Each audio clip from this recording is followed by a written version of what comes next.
Hello, everybody. Today I'm going to tell you about a very different kind of drunk story. I was drunk, yes, but this was about a fight that broke out where I saw three females, very dear friends of mine, whoop the tar out of stepdad. He's not a stepdad anymore. Now, for this video, I will only mention their first names because, well, let's just say I respect their anonymity and that they are different people now, you know. But at the time, I used to live across the street from these really cool people. I'll tell you their first names. There's Missy, Jessalee, and Cammy. Now, Cammy's the mom.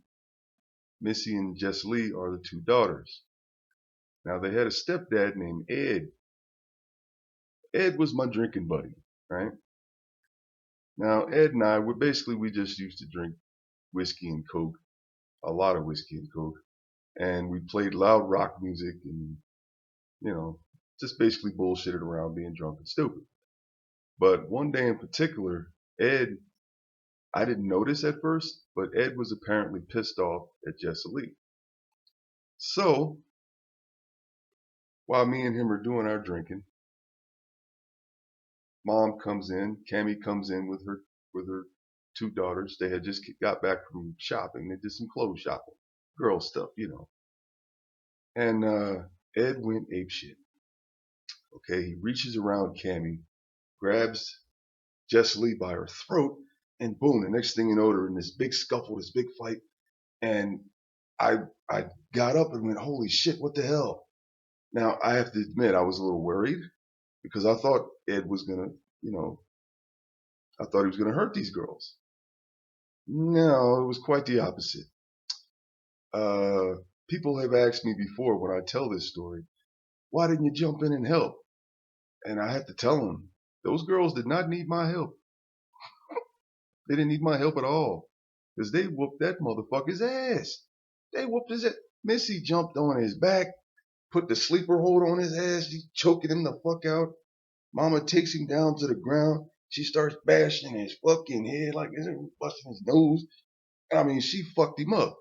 Jessalee had on these big, thick go-go boots. She's stepping on his fucking head. I mean, they fucked that boy up. Are you kidding me? There was one guy, the neighbor. He showed up just long enough because he heard the commotion and came to see what was going on. Jessalee slapped him upside the fucking head, told him to get the fuck out. He took off. So imagine if I tried to jump in. Those girls whooped it. No, you don't get it. They fucked him up. Okay?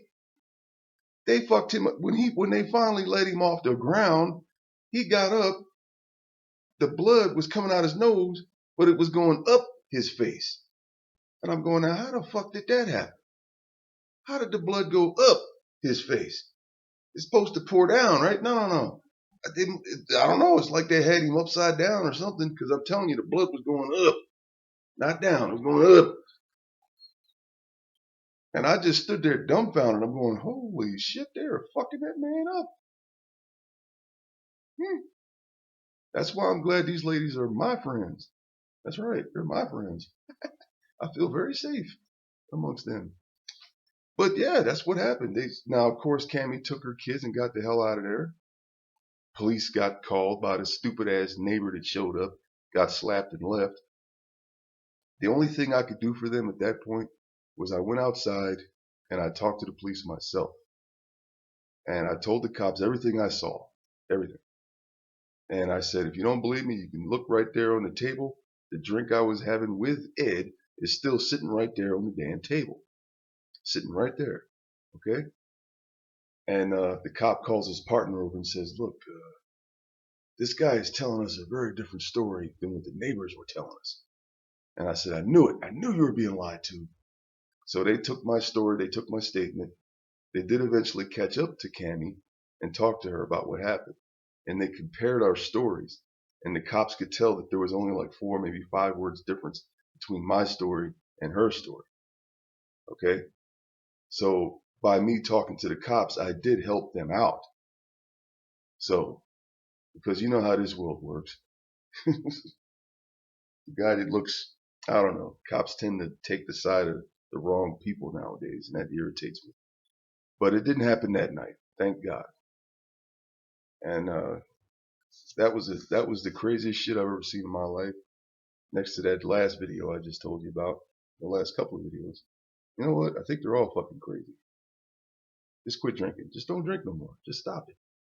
Because I got a billion stories I can tell you, and it could all happen to you someday. Look at the goddamn light. Looking down here. Anyway, that was my drunk story part 2. I have a ton more, so stay tuned. Bye bye.